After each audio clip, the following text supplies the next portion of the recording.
Mary Tudor was born in 1516, the precious daughter of King Henry VIII and Queen Catherine of Aragon.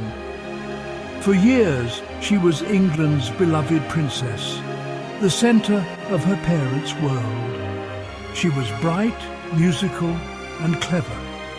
She learned Latin, French, and even some Greek. She was meant for greatness. But everything changed when her father, desperate for a male heir, fell in love with Anne Boleyn. He forced the church to grant him a divorce.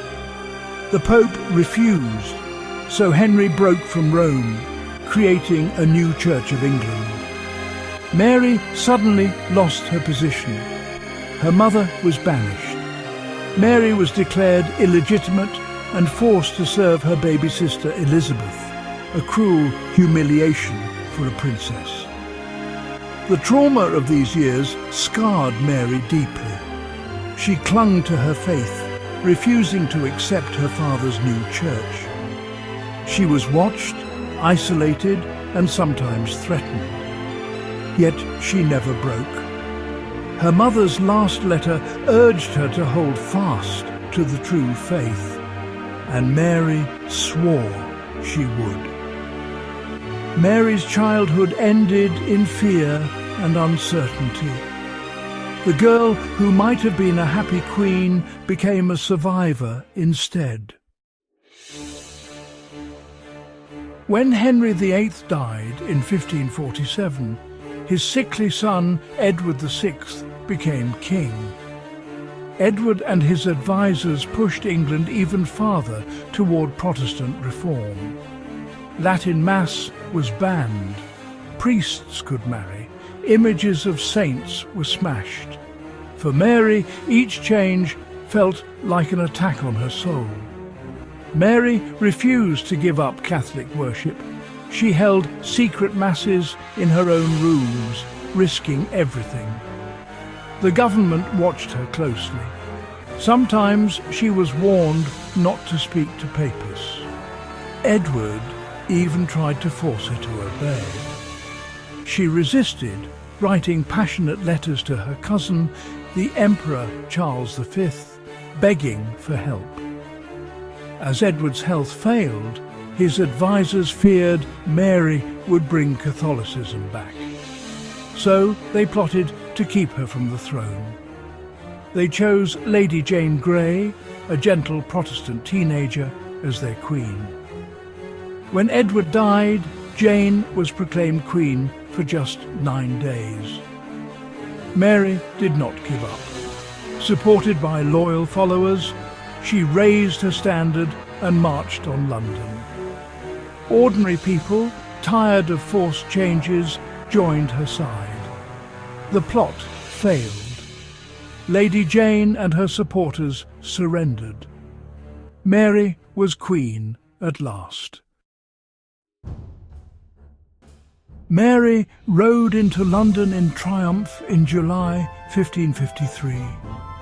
Crowds cheered her name and church bells rang out.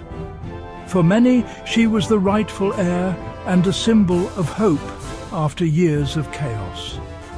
She promised to be a merciful queen, to restore order and to reunite England with the old faith. Mary's first acts were cautious. She released prisoners and offered pardons.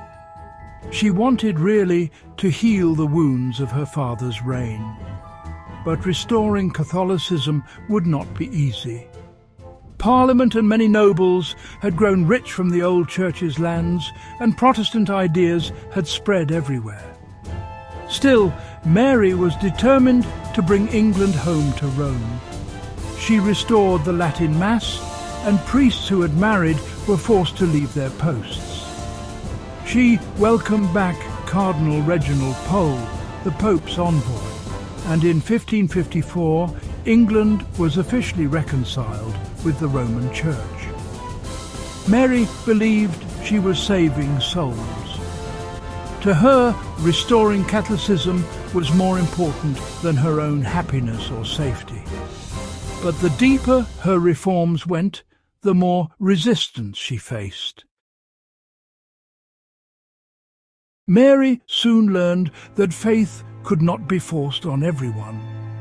Many in England, especially in London and the South, clung to their Protestant beliefs. When gentle persuasion failed, Mary turned to harsher measures. The government revived old heresy laws.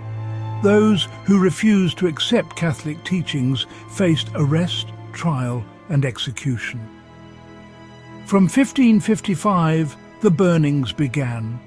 Over 280 men and women, priests, craftsmen, wives, and even teenagers were burned at the stake for heresy. Public executions were meant to frighten people back to the old faith. Instead, they created martyrs. Stories spread of brave Protestants singing hymns as the flames rose. The crowds were horrified. Even some of Mary's supporters begged her to stop. But she believed she had no choice. Souls were at stake. The nickname Bloody Mary was born, spread by secret pamphlets and whispered tales. The burnings left a stain on Mary's reign that could not be washed away. They shaped how she was remembered forever. Mary's personal life was full of disappointment. At 37, she married Philip of Spain, hoping for love and a Catholic heir.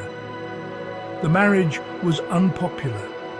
Many English feared Spain's power, and Philip's cold manners did not help. He spent little time in England, leaving Mary lonely and anxious.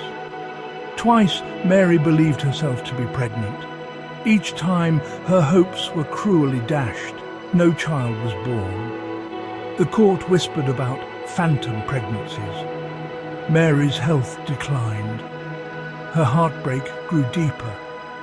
She longed for love and comfort, but found only duty and sorrow. Her closest friends were exiled or imprisoned.